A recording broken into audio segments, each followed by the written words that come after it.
Selat Hormuz kembali menjadi pusat ketegangan global setelah militer Amerika dilaporkan melumpuhkan kapal tanker Iran di tengah operasi blokade laut.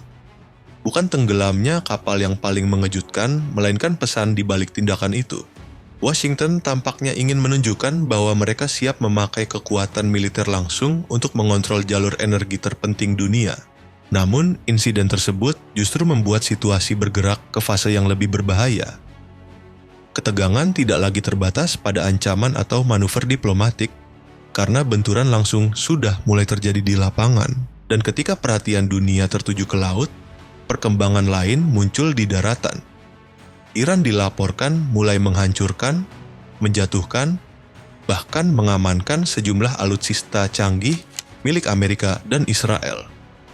Dari drone pengintai hingga sistem persenjataan presisi, perang ini perlahan berubah menjadi perebutan teknologi dan kekuatan militer paling sensitif di kawasan.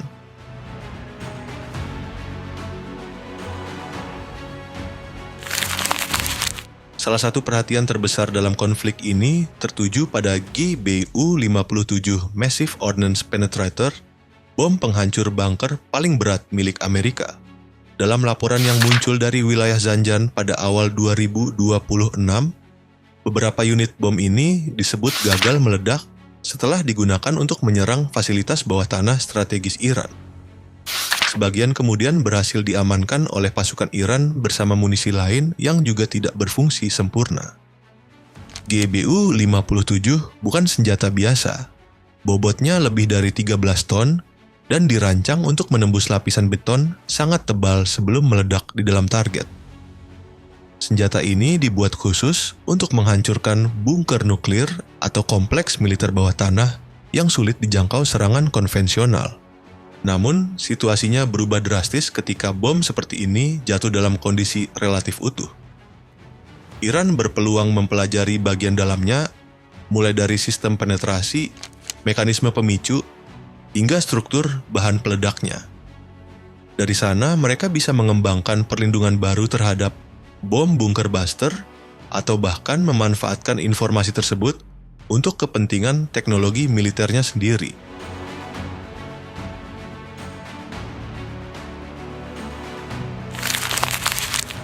Selain bom bunker, sorotan juga mengarah pada CEBU-58, salah satu bom klaster yang paling kontroversial.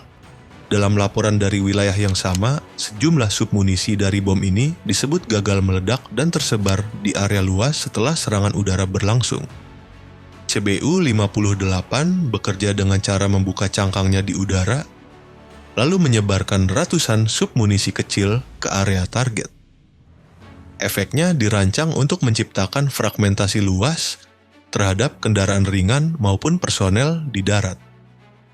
Masalah muncul ketika sebagian submunisi tidak aktif saat menyentuh tanah. Selain meningkatkan risiko bagi warga sipil, kondisi ini juga memberi kesempatan bagi Iran untuk mengumpulkan dan mempelajari komponen internalnya lebih jauh.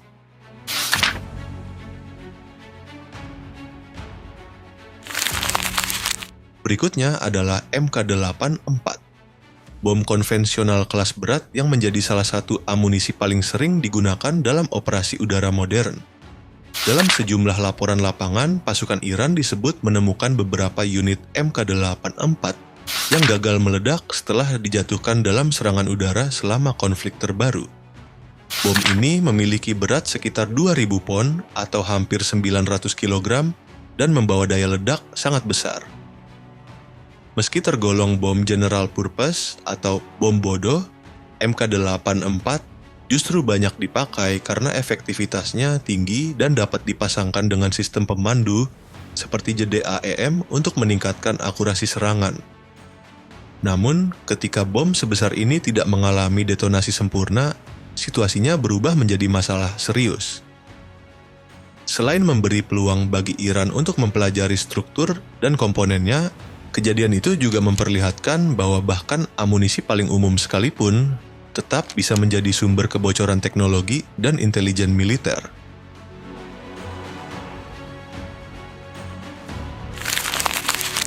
Setelah itu, perhatian mengarah pada MQ-4 Triton, salah satu drone pengintai paling mahal dan sensitif milik Amerika. Pada 9 April 2026, drone ini dilaporkan hilang di atas Teluk Persia setelah mengirim sinyal darurat terkait gangguan sistem dan kehilangan koneksi dengan operator. Dalam waktu singkat, Triton turun drastis dari ketinggian operasionalnya sebelum akhirnya menghilang dari radar. Posisi terakhirnya disebut mengarah ke wilayah Iran, memunculkan spekulasi bahwa drone tersebut jatuh atau kemungkinan berhasil dipaksa turun. Secara teknis, Triton adalah aset pengintaian strategis dengan kemampuan pemantauan jarak jauh berteknologi tinggi. Drone ini dibekali radar AISA, sensor elektrooptik, serta sistem intelijen sinyal untuk memantau area laut luas selama 24 jam penuh. Nilainya mencapai ratusan juta dolar per unit, menjadikannya salah satu aset UAV paling berharga dalam arsenal Amerika.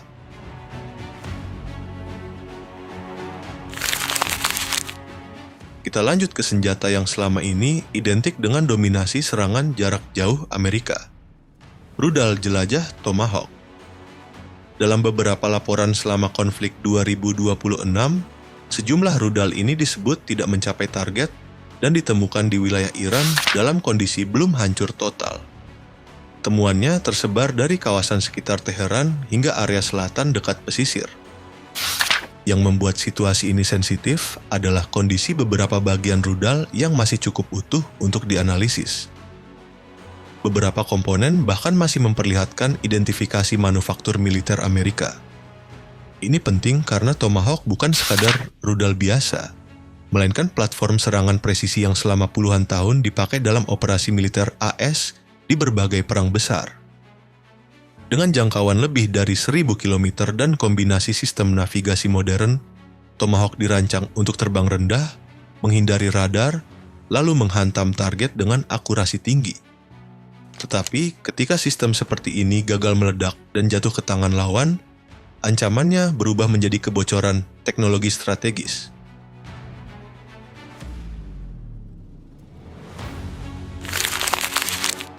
Berikutnya adalah MQ-9 Reaper, drone tempur yang menjadi salah satu simbol operasi udara modern Amerika. Dalam konflik terbaru, beberapa unit Reaper dilaporkan hilang setelah beroperasi di sekitar Teluk Persia dan wilayah udara Iran. Sebagian disebut ditembak jatuh oleh sistem pertahanan udara, sementara puing-puingnya ditemukan dalam kondisi yang masih bisa dikenali. Hal ini menjadi perhatian besar karena Reaper membawa teknologi pengintaian dan penargetan yang sangat sensitif. Drone ini mampu melakukan patroli lebih dari sehari penuh sambil membawa rudal Hellfire dan bom berpemandu presisi. Dengan harga puluhan juta dolar per unit, kehilangan Reaper bukan hanya soal biaya, tetapi juga berkurangnya kemampuan pengawasan dan serangan udara Amerika di kawasan konflik.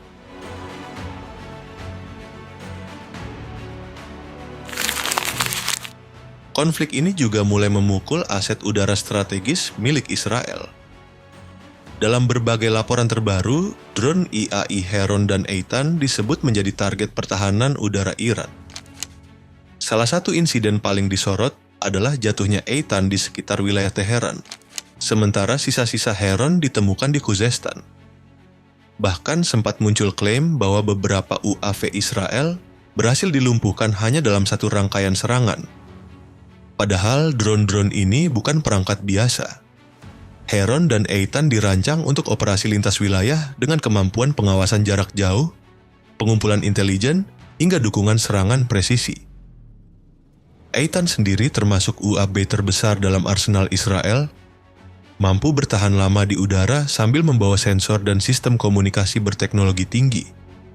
Semakin lama konflik berlangsung, semakin jelas bahwa kerugiannya tidak hanya soal uang atau jumlah senjata yang hancur. Yang mulai dipertaruhkan justru adalah keunggulan teknologi itu sendiri. Dalam perang modern, setiap drone yang jatuh, setiap rudal yang gagal meledak, dan setiap sistem yang berhasil direbut lawan bisa berubah menjadi sumber informasi berharga. Dan bagi Iran, mengamankan alutsista canggih milik Amerika maupun Israel bukan hanya kemenangan simbolik, tetapi peluang untuk memahami cara kerja teknologi yang selama ini mendominasi medan perang global.